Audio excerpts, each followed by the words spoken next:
Dear all, I am Ville Vuolanto, Senior Lecturer in History and Latin Language at Tampere University, Finland. I assume I will be here tackling with much of the same questions as Simon before in this session, but from the viewpoint of premodern childhood. I will start with some rather general theoretical points on agency, then proceed to a simple example from late antiquity, and then introduce experience and the concept of community of experience before entering into some conclusions. In the academia, we face ever-changing set of styles and fashions, and the concept of agency certainly has evolved into one of the most commonly used methodological concepts among the scholars of childhood and children. More that research would use any concept, more there developed different interpretations of what this concept would mean. Simultaneously, the everyday connotations of the concept and its analytical use would easily conflate. Agency, in ordinary talk for example, seems to connect with autonomous will and action, opposite of life predetermined by structures. For this reason, agency may be seen as an unsuitable concept for understanding childhood in the remote past. Without doubt, the actors of the past, like children, may have had many restraints, but this is, after all, a difference in degree, not of kind. Thus, not our own experiences, actions and reactions, strategies and hopes inevitably depend on many limitations and on particular historical contexts. There is always the prison inside of which an individual makes choices and acts. Agency is also often combined with the idea of historical change. I have also often noticed an ideal, sometimes explicit, often implicit, that agency should imply historically significant actions. These, in turn, are easily reduced to historical change, where, moreover, historical seem often to mean an impact on the progress of society and culture. Therefore, to protest would always be better and more agentic than simply reproducing the social life, and in fact, this reproduction and acting for continuity is seldom understood as agentic behavior at all. We, as historians living under the influence of modernity, tend, therefore, to seek for promoters of change and deviations from the cultural and social norms in history. How could it represent an occasion of agency to do as you were expected to do? Can there be agency in obeying your parents to go to bed on time, to work on family field, or to study as you are told to do? Indeed, what I think should be relevant for the concept of agency should not be change, but choice. For there being a possibility of choosing, an individual needs to have been experiencing and interpreting their situation consciously, and there would have been some kind of intention or goal in the subsequent reaction. That is, there has been a choice, an ability to act differently, a possibility of making a difference, as Anthony Giddens has put it. If we, therefore, hold agency which aims at survival, adaptation, and compliancy in social interaction secondary, we undermine the scope for social and cultural agency. On the other hand, without linking agency to intentionality and to at least some kind of goal seeking, the concept loses its conceptual and interpretative power. That is, focusing to choices instead of changes would keep agency a fruitful concept in historical studies. This view of agency would hinder us from undermining the culture of children and makes us to take their actions and the limits of such agency seriously.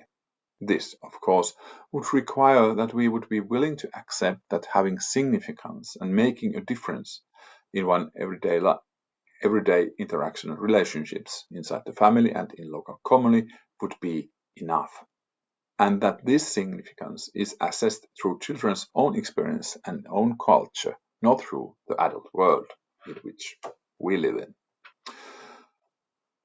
In what follows, I have selected a passage from a late antique text to illustrate what the perspective of agency can bring in for analyzing premodern evidence. The text I have selected is in no way particular. It is written by an older, educated man of some 55 years, memorizing his own childhood and youth some 45 years ago, previously, and it consists of only some sentences. In all these factors, then, the situation is unfortunately fairly normal and difficult for a historian of childhood and children of this period.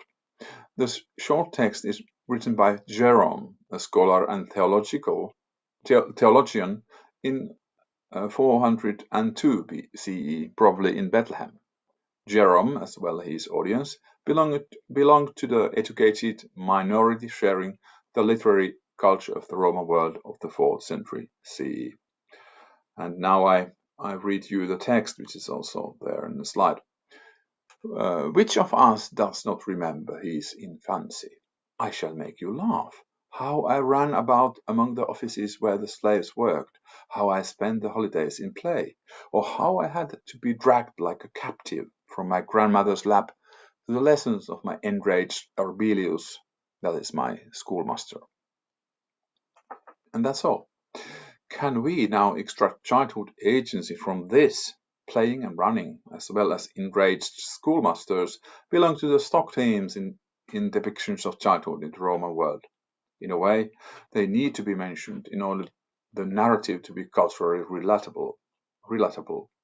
Running around and playing were signs to attach these memories to recognizable childhood.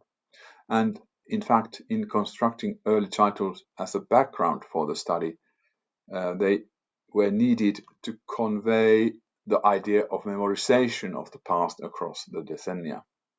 Enraged or violent schoolmaster, in turn, was a much used literary motif, which here is used also to tie Jerome's childhood in the right social status group, the educated elites, who shared the Greco-Roman paideia with a reference to Horace, together with the common experiences as one-time students. This link is further highlighted in the text just after the passage cited here, when Jerome refers to his dream. He had a dream in which he had returned to practice declamation with his teacher in rhetoric, and when he woke up, when woken up, Jerome claims to have congratulated himself of not actually needing to make the speech. We are left with a mentioning of running taking place among the slaves' little closets. It seems there are no specific cultural reasons for mentioning this, except for the rhetorical aim of highlighting the vividness of the memory. This is a way of tying the scene with a specific everyday environment. There arises the inevitable question about the veracity of such statements. Jerome claims to have experienced something in his childhood. We have only his words for this. The whole story might well have been invented based on what Jerome assumed about the shared cultural background. And after some 45 years or so, can we in any way consider we are hearing here the voice of a child or a young person? Jerome's point is to claim that he has good memory and can remember this and that about his childhood and education. For his argument to be culturally valid and rhetorically efficient, he must offer to his audience plausible memories, those which can be related with. The selection of these memories should be plausible and suiting his purpose. Therefore, he needs to imagine what kind his reader's community of experience might have been, that is, which kind of experiential, educational, and emotional background and discursive universe they had shared. However,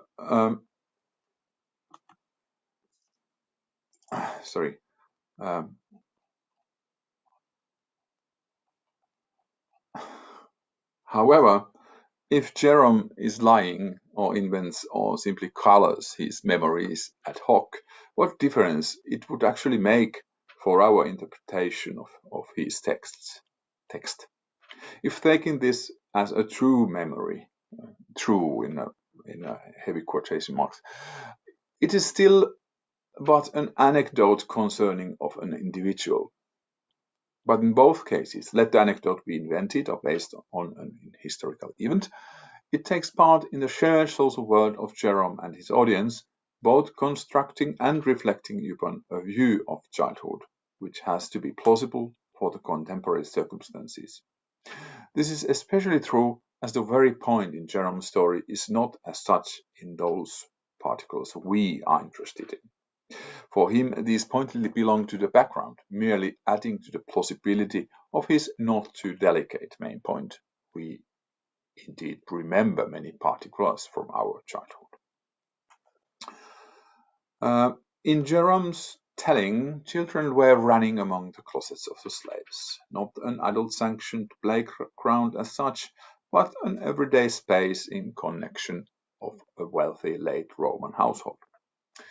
Potentially, this involved also independent social contacts with the slaves themselves, as well as bonding with other children.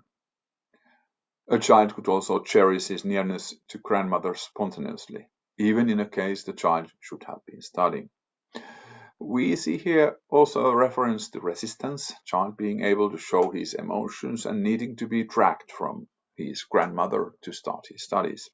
Indeed, we have here a child interacting with his environment, with his choices and actions based on his experiences. This agency is not characteristic merely to a single child, but it shows what choices there were available in contemporary social interaction. As a historian, I have only these outwards acts to analyze the one-time choices the individuals have had. As the narrative of Jerome shows, it would be fair to claim that the historian of antiquity would rather see limits or boundary conditions for the children's agency than agency itself.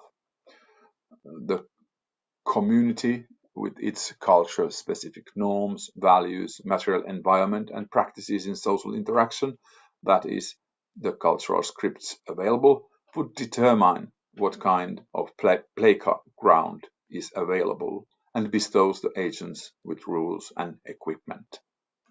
This would also set the frame in which the experiences, about which we of course can have no direct information, in which the experiences are interpreted and ultimately acted out, which sometimes would mean they were narrated.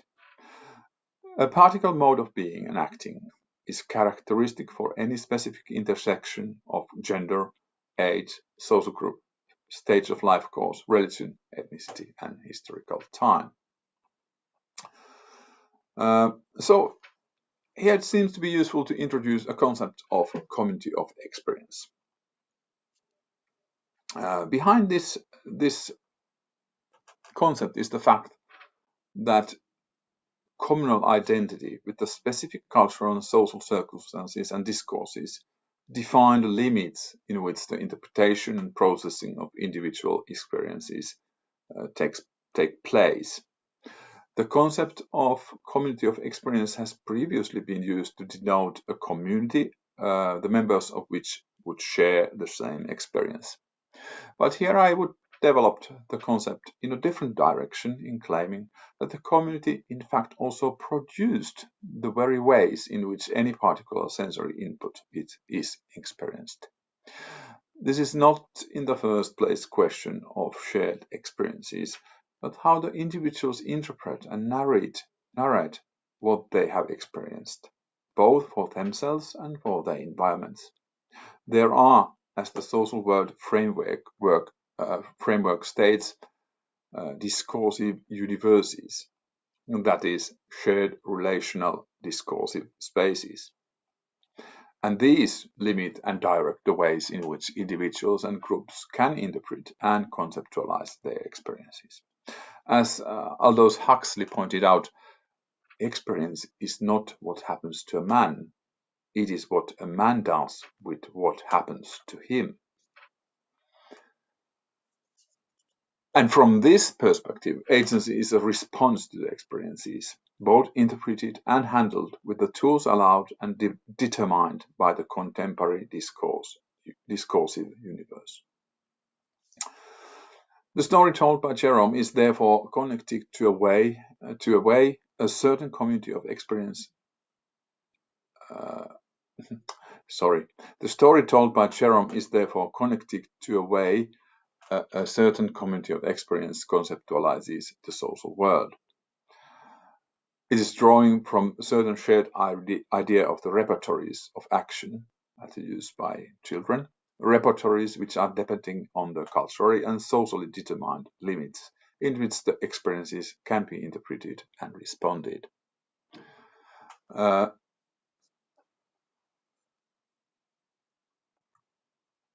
Jerome wanted to crystallize his memories of childhood into quite opposite experiences. First, there was the childhood as a period of freedom, roaming around and playing. Here, he only implicitly refers to possibility of social contacts in play and among the slaves.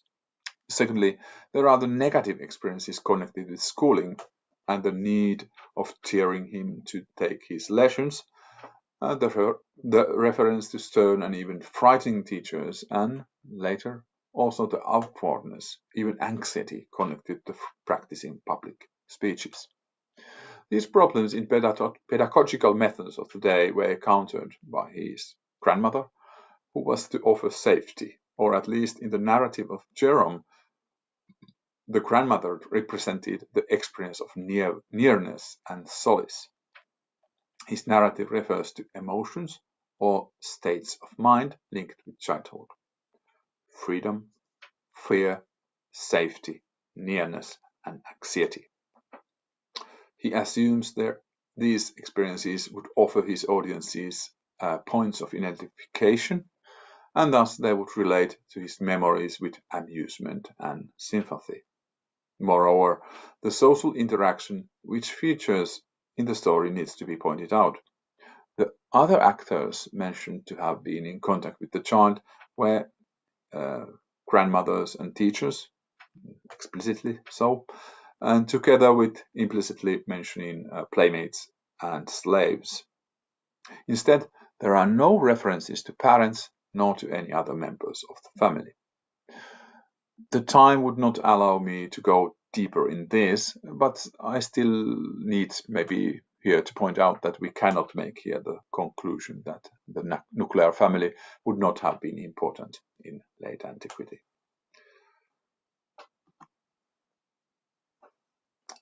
As pointed out, many features in Jerome's narrative were commonplaces.